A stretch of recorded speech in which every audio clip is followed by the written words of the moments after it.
Hey everyone, welcome back to On Purpose, the #1 health podcast for self, work, and love. Thank you so much for being here. I'm so grateful that you take time out of your days, evenings, wherever you are, to invest in yourself and personal growth. This is On Purpose. You're in the right place. And today's guest is someone that I can't wait to talk to. I'm always fascinated by people's meaningful experiences, unique perspectives, and backgrounds. And today's guest will not disappoint. Today's guest is absolutely incredible. I'm excited to hear about her perspectives and viewpoints on a few things that you'll really want to find out about too. And her background is phenomenal. She's an American TV personality.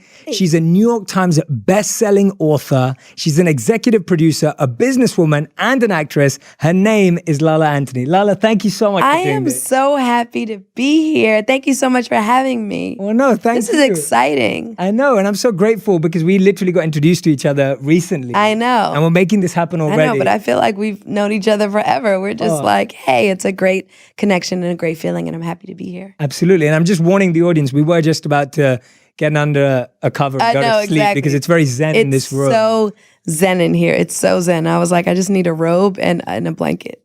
I love it. We'll arrange for it afterwards. Okay, perfect. If you have time. But you're on a busy schedule right now. Yes. You've been around promoting power, sharing the word of power. Let's start with that. Tell us a bit about that. So Power, I've been on the show for 6 seasons, and season 6 is premiering in August. So we made a big announcement today on Good Morning America that it premieres in August. It's also the final season of Power, which people are disappointed about. I know. I feel the same way. So, this season is going to be just a roller coaster ride, which is what Power is. It never disappoints, and our fans are super excited, and we're excited, for the final season and just to kind of see where it takes all the characters and stuff. Absolutely. Well, that's what's happening today. I want to go all the way back to the beginning of you when you were 15 and you get this break at Hot 97 in Atlanta. Tell me about why that experience was so meaningful to you and how that was such a great start for you. So it started because I've always just loved music, and I've loved hip hop music from before I could remember. And at 15, I remember hearing that the Wu-Tang Clan, they were opening up a clothing store in Atlanta, and I had just moved to Atlanta. And I was like, oh, I got to go see the Wu-Tang Clan. Like, I got to get there, in line like everybody else, waiting, excited. And I saw these people like putting up posters and giving out flyers. And I was like, what do you guys do? And they were like, oh, we're interns for a radio station. And I was like, that's a cool job. I would do something like that. And they were like, well, here's the guy's number. You have to like call or email or something. So I ended up emailing, and he told me that you had to be 18 to get the job.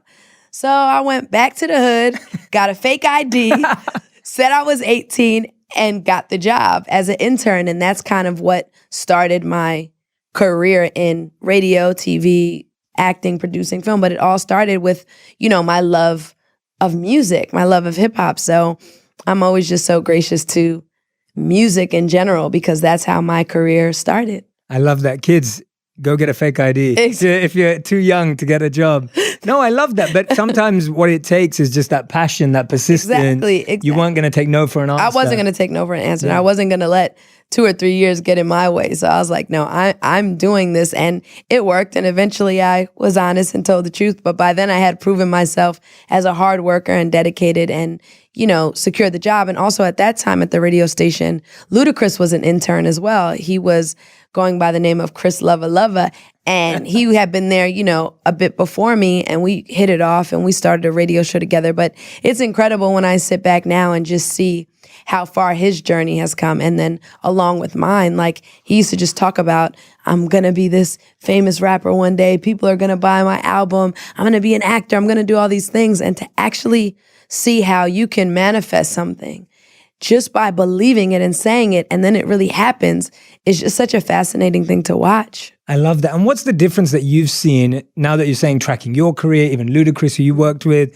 What have you seen is the difference between people saying things are going to happen and then actually making them come true, whether it's manifestation or belief? What has been the difference? Because I'm sure you've heard a lot of people say stuff too and it didn't happen for them. I mean, I definitely think a lot of it is the work, putting in the work. It's really easy to just say, okay, I want to do this, but there's so much work behind it. And there's so many people or things that will get in the way of, you becoming whatever. And a lot of us get so discouraged. Like by the time the third door is closed in your face, you're like, you know what? I give up, or maybe this is not it. And a lot of it is, timing and, things just kind of falling in place. For me, it's definitely a strong belief in God, and it's about being blessed, because I know none of this would happen without any of that. So, things just started kind of clicking. But I think with some people, we give up a little bit too fast, or as soon as it gets hard, that's when we're like, okay, I'm done. I can't do this. And I think some of the best things come right after fear, or right after, those hard moments. That's when you finally get your breakthroughs. But some of us never get to see that because we stop too early. Yeah, you're so right. Yeah. Most of us stop too early. Yeah, I think so. You're so right. Whether it's that third door, fourth door, you never know whether it's going to be the 7th or the 70th. Yeah.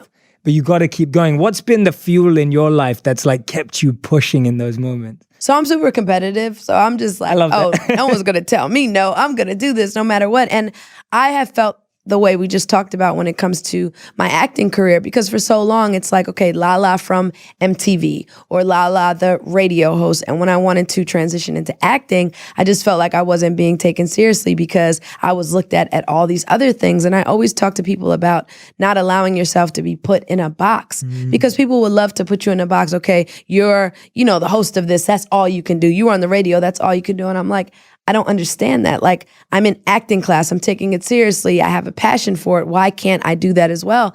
And so, it's all about breaking barriers. And to this day, I still have to do that, because I'm still Lala from MTV. I'm still Lala, the radio host. I'm still Lala with all these other things behind my name. And I just want to be looked at as Lala, the actress, who does an incredible job on, the show Power and other things I've done, and continue to grow from there. Yeah, and I love that. That's such practical advice for people today, because whatever our boxes are, everyone has them. Yeah. Everyone has them. And whether it's boxes from your past, or from even something like, at one point it felt like your biggest break, but then it becomes your box. It's so, right?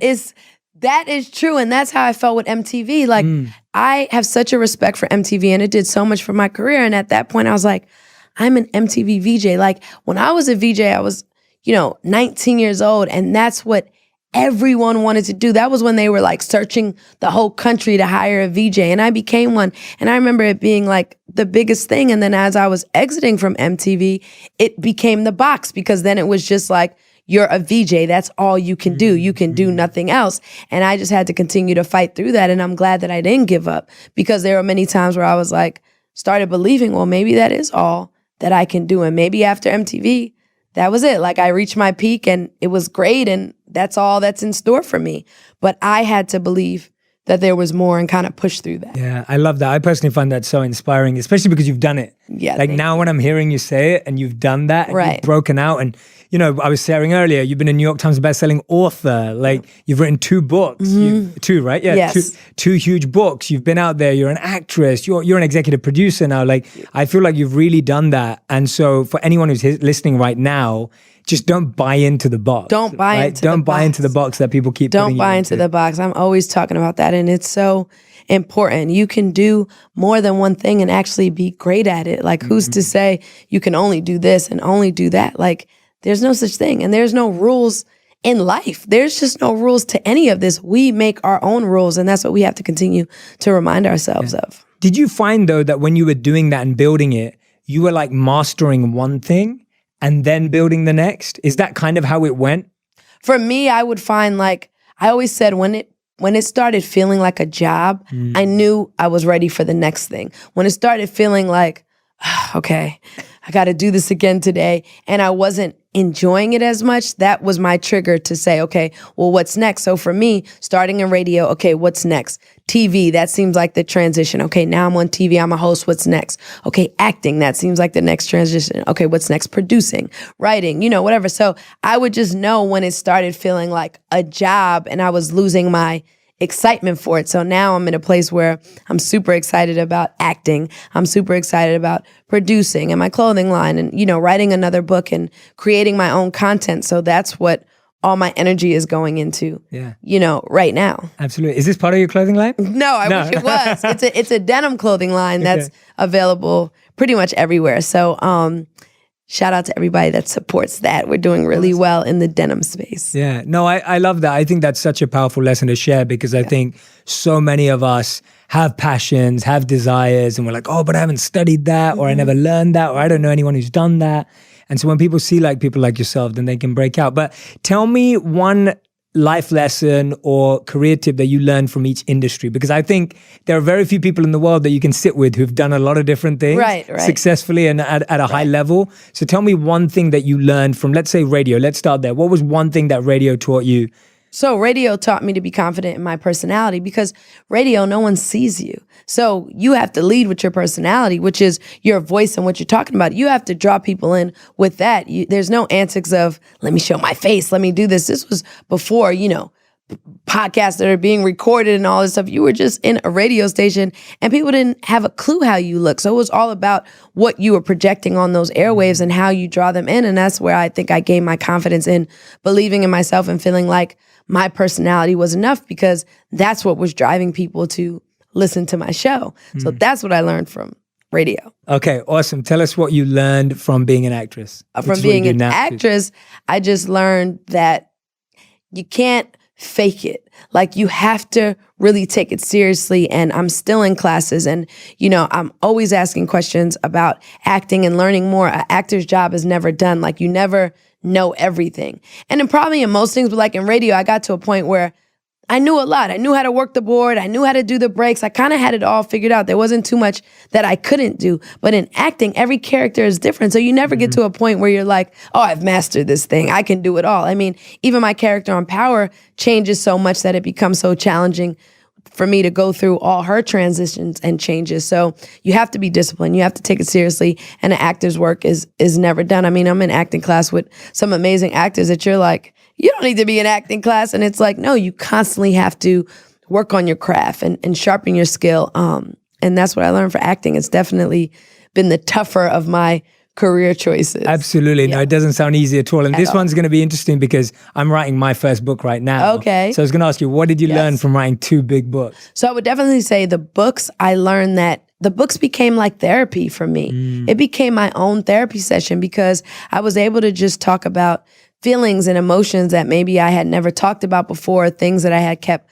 bottled in before. And I felt like during the process of writing the book, it became very therapeutic to me. It became like a therapy session, and I wasn't afraid to share with the world.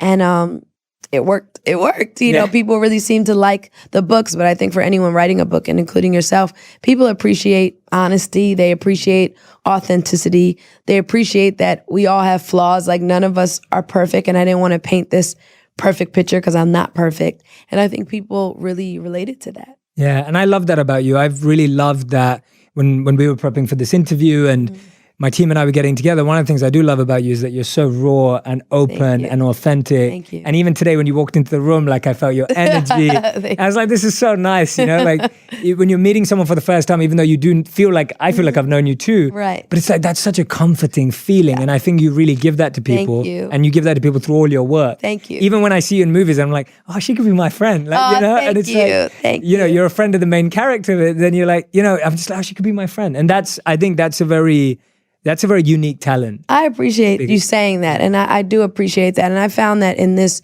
industry and in this world, like, people want to work with people that they like. People want to work with people that are nice. And sometimes we forget that. Like, I can get a job over someone who might be way more talented than me because I'm going to be nice to work with. People are going to want to come to work and work with me. So for people out there listening, it's just such a small thing, but kindness really does go a long way. And kindness can be that deciding factor that sets you apart from somebody else. So I try to never forget that. Yeah, that's beautiful. So when I'm bringing this up in context, you were 15, you were at Hot 97, which is an amazing place. When I was 15, I was a paper boy. So I used to go deliver papers around. So I used to like 5 streets in my area.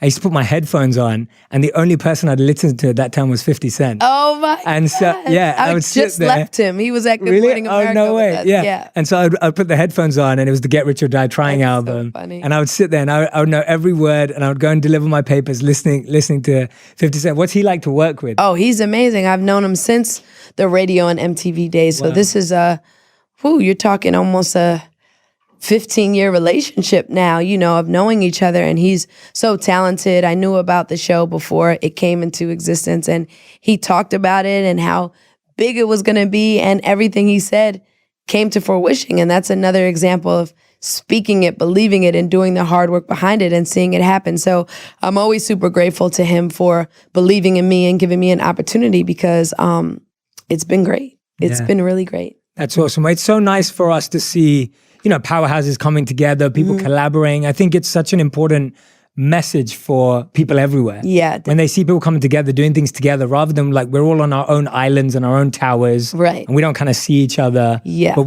to see that, I think is such a powerful message. No, too. it definitely is. And I think, that kind of energy feeds off each other, because when you're around someone that's powerful or successful, like, it motivates you and you want to go harder. So I like to surround myself with people like that keep me motivated, and I never feel like I'm doing enough, even though I barely sleep. I slept 2 hours last night. Oh, wow. I just am constantly moving. I'm also a mom, and that takes precedence over everything. But I love just being around people that motivate me to continue to be better. I love that. How have you done that? You brought that up, and I want to dive into that. How have you done that? You've continually evolved your career. You're learning, you're going to acting classes, and you're a mother. How have you done that? Because I get a lot of parents listening to the podcast. Right. A lot of people asking, hey, how do I balance my passion and my purpose and my side hustle and all this kind of stuff? So what are your thoughts on that? So I get asked that question a lot. And I think for me, I've been blessed to have a great family structure that can help me, be able to do multiple different things. But my son is always and will always be my top priority. So I think you have to prioritize, what's important. And I realized that we can't just do it all at one time. So I've gotten good at okay, this week, this is my, outside of Cayenne, my son, this is my priority. I'm going to focus on the clothing line stuff. I'm going to focus on power. I'm going to I just have to prioritize, because there's so much going on. If I'm trying to do it all in one day, I just don't feel like I do the best job at any of it. So I think prioritizing is the first step. Yeah, spot on. Yeah, you can have it all, just not all at the same time. That is very true. And I've always believed that. And as far as balance is concerned, balance is a funny thing, because I feel like balance changes, and at different points, something is losing out. So if I'm super, super about the career and that, maybe it's a little less time with Cayenne. If I'm all about Cayenne, then it's less time with the career. So some things, it's like a constant, tug of war, but you find a way to figure it out. Yeah, and I think we put too much pressure on ourselves. Yeah, we do. Because we're like, oh my God, everything's going to be equal this week. I got to spend equal amount of time on this and my kid and my project and the clothing line. Yeah. And you're going to fail at that. You're going to fail. And I think we also put ourselves on these timelines. Okay, it could be even an age timeline. By, 30, I should be married with 2 kids and own a house and this. And by 35, I should have this. And then when you're looking and maybe life isn't panning out that way, all of a sudden you feel like a failure. You feel like you haven't, met these timelines. And I think, we cannot put those pressures on ourselves. I mean, people have started careers way later in life. Now people are starting families way later in life. People are getting married later in life, and marriage isn't even a priority to a lot of people anymore. It's more about, career and being independent, different things. So you just kind of got to do what's best for you, and don't feel like it's a timeline you have to put yourself on, or a checkbox. Okay, 20, I did this, 25, this, 30, this. You just kind of got to just let it flow, and everybody moves at a different pace. Yeah, it's again not buying into the boxes. It's just another type of box. Exactly. And those pressures are the worst, because you're forcing yourself to make big decisions based on a timeline that some random person invented. Exactly. Right? Exactly. You're forcing yourself to make the biggest decisions of life, career decisions, love decisions,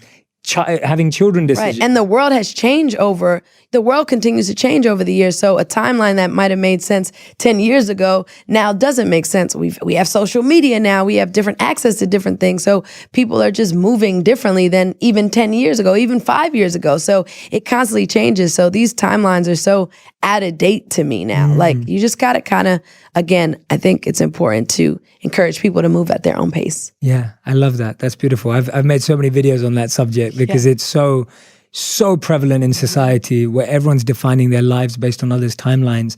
And another thing I make a lot of videos on, which I love that you comment on so openly, you've written books about, is relationships. Yes. Because I see so many people struggling with relationships. Partly that's because we only post the best stuff.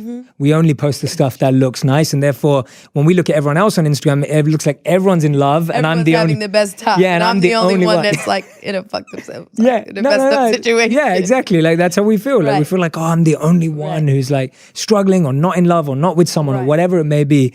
What are some of the biggest relationship lessons that you've learned that you think are really important for people to hear? I think that, you have to focus on your own relationship and not worry about what everyone's doing. And if you don't have a relationship, that doesn't mean you're less of a person. It just means you're focusing on something else. And I feel like everything happens when it does. And that's why they say doing it for the gram. Everything on the gram looks picture perfect and spectacular. You got filters, you got Facetune, you got this, you got that. Everyone's just like stepping out of Vogue magazine at Instagram. Like, it's not real life. Instagram is to showcase for most people, your best moments. For me, I show a little bit of everything, but people want to showcase their best moments. And it's not real, so you can't compare to that. And only you know what's going on in your relationship, in your situation. I think that's what matters. And as long as you're happy, that's ultimately what matters. Now, if you're not happy, it shouldn't be based on what everyone else is doing. It should be based on what's going on in your relationship. And if you're not happy, then that's something for you to figure out. But one way to easily not be happy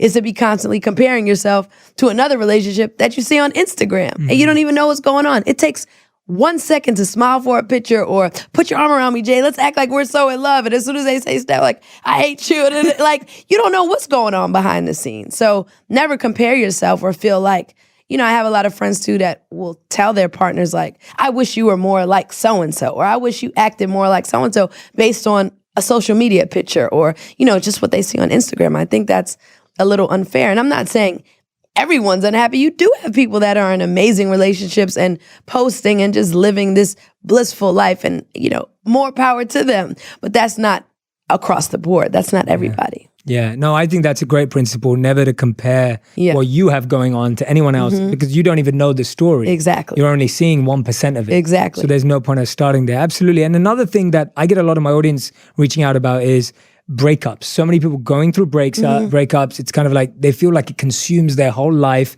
We've all been through breakups. Right. Like, what are your thoughts around that? When people are going through breakups, what have you seen as the best lessons for healing and moving forward? I think, breakups are always tough when you love somebody, you give somebody your heart and it doesn't work out. But I'm always an avid believer that, everything happens for a reason. And while it's going on, it doesn't make sense. But how many times have we looked back later and say, oh, that's why that happened? Or I wouldn't have been here if that didn't happen. I wouldn't have met this person if that didn't happen. Like, you have to believe that things work out the way they're supposed to. And for me, the best way to deal with that is, I keep myself busy, dive into something else, whether it's your children or work or your passion, and just keep good energy around you. And that'll help you kind of get through. But sitting around alone or moping or like the world is coming to an end, that's not going to help. I'm always like, stay busy, stay active, just start doing a lot of shit. Just start going, because that's the best way to keep your mind busy. And ultimately you'll start seeing that every day it gets like a little bit easier. Yeah, no, and I think you're right. I think when you're dealing with something and you get active about it and you don't just sit there and like overthink and procrastinate and then just overanalyze. Right. You start moving and then things start coming up. It's so true. And then you just have more momentum to deal with them. Rather than if you just sit there, you can just literally feel like everything's closing in on you. You definitely can. You definitely can. So I would definitely say, stay moving. And in the end, it all somehow makes sense. And again, when you look back, you're like, oh, that's why that happened, or that's why that didn't work out. I felt like, I've had breakups where I was like, this is the end. Like, I won't be able to wake up after this. Like, my life is over after this. And now looking back, it's like, I see why it happened that way. And maybe I wouldn't be where I am now if I stayed in certain situations that, were holding me back for whatever reason. So it all works out in the end. It definitely does. I get a real, like when I'm around you today, I'm getting a bit of like a spiritual frequency. I'm just like you're operating on some. Well, I will say, Jay, you'll like this. I just got back from Hippocrates in West Palm Beach, which is like a spiritual meditation center. So I went there for a week. I try to do that or an ashram every week. So I'm kind of fresh. Every week? No, every year. Oh, every year. So I'm kind of fresh off that. And you're probably feeling a lot of that because Hippocrates is all about like mental clarity and spiritual clarity and just kind of unplugging and getting in touch with yourself. And I think in this industry, it's just go, go, go, that it's nice to like not be on the phone, not be on Instagram, and just really work on you. So I was there for a week, and I always find it to be life-changing and kind of set me on the path for what the rest of the year is going to look like. That's beautiful. What clarity did you gain from that? What was it that stayed with you so far? I know it's only been a week. Yeah, it definitely stays with me every time I do it, is that like, you're not missing anything. You know, when you're not on Instagram or answering every email, like the world is still standing. Everything's okay. Like you're not missing anything. Okay, you might not know who wore what yesterday, but does that really matter in the big scheme of things? So it allows you to appreciate more of the moments of just sitting outside and breathing the air, looking at trees, you know, sitting and having conversations with people. How often do people even talk anymore? We were at dinner last night and we were literally like, put your phones down, because everyone's just on their phone and no one's enjoying each other or having conversation. So at Hippocrates, you're forced to do that. And you're also forced to mingle with people that in your life you may have never crossed paths with, people from all over the world, people dealing with illnesses from, you know, cancer to addictions to all kind of things. And you're sitting there and you're realizing that everyone is so similar and dealing with so many of the same things. So I was just inspired by a lot of those relationships and conversations that I had there. And I really felt like I made friends there that I'll have for the rest of my life. Oh, that's beautiful. Yeah, I do the same thing. So I don't know if I've told you before, if you knew that I lived as a monk for 3 years. Okay, I didn't know that. So I actually go back to India to live as a monk every year for 21 days again. So I did it for 3 years when I was 22 to 25. Okay. And then now every single year I go back for 21 days to an ashram. So when is your next one? January, usually every January to start my year. And then it's the same thing. It's like I go away for 3 weeks and my team's like, are you sure you want to go away for 3 weeks? What's going to happen? I'm like, no, trust me. Like my spiritual conviction is so high that if this commitment goes well and correctly, then everything else will fall into place. See that? But if you don't get this foundation right, everything else will fall apart. And another thing, you'll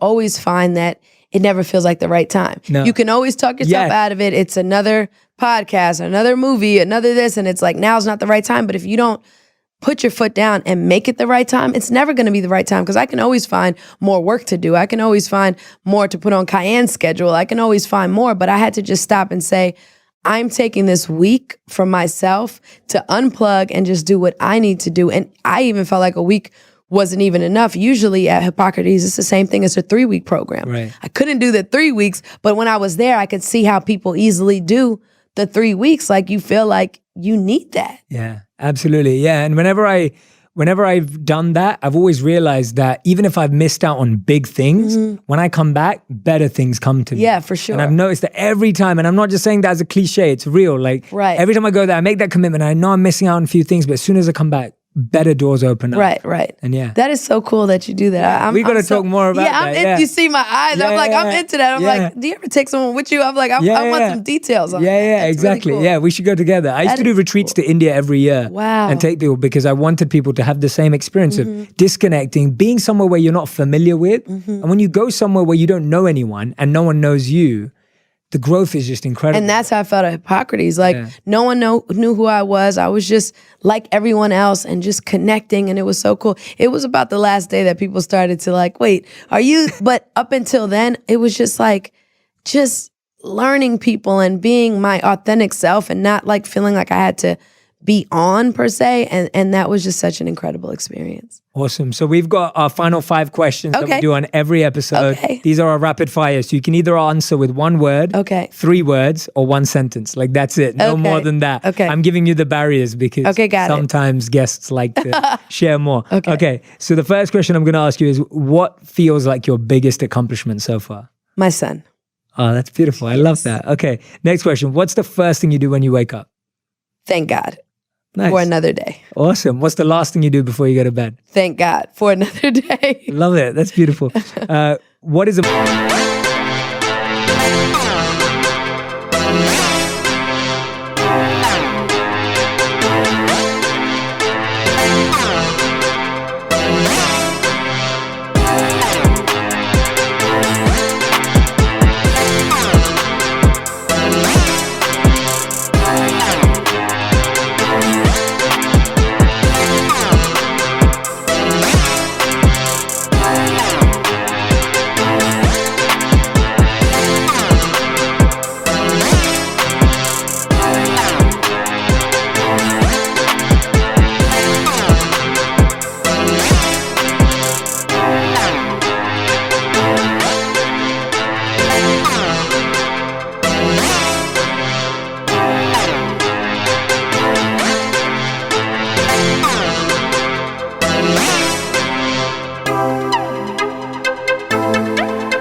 mantra that you live by?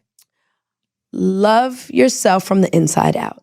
And that's something my dad taught me, but loving yourself. You can tell us more if you want. Okay, loving yourself from the inside out. And I want to give that to our listeners here today because it's something that I live by and it's something that's so important. You know, we're so worried about the outer, the clothes, the makeup, the this, or how do I look, that we forget to love ourselves from the inside out. And to me, that's where it all starts with. So you could see people like with whack clothes, hair looking crazy, but for some reason they're like shining in the room and super confident and feel great because they're loving themselves from the inside out. It has nothing to do with all this exterior stuff. So I have to always remind myself to love myself from the inside out. Awesome. And 5th and final question, if you could get everyone in the world to do one habit or one practice every single day for 30 days, what would it be? I think it would be to look in the mirror and give yourself a compliment. I just don't think we do that enough. Like we spend so much time wanting to get outside recognition or, you know, social media recognition or likes or comments. Like we have to love ourselves and give ourselves that love before we expect to get it from anyone else or, you know, feel validated because it comes from everyone else. So that's the first thing I could think of. I love that. No one's ever said that before. That's awesome. I love the answer. Lala, you're amazing. We're going to have to do another one of these. I would love and to. go deep. Yeah, no, I got to hear about this India trip. Like I have a lot more that we should definitely talk about. But I am so glad that you brought me here today. Yeah, me too. Thank you so much for coming on as well. Everyone, thank you for listening, watching, whichever one you've been doing, whether you're walking your dog, whether you're driving to and from work, or whether you're at work right now and you wanted a bit of a break. Thank you so much for tuning in. Make sure you share this. Tag me and Lala with your best insights, the best quotes that she said, anything that she said that resonated with you. Feel free to tag both of us on Instagram. Share those insights. Spread the message. Thank you so much for listening and watching. Yes, thank you guys so much. I'm at Lala, so mine is super easy. So definitely find me on Instagram, Twitter, Facebook, all that good stuff. I'm dying to hear from everybody. I love interacting and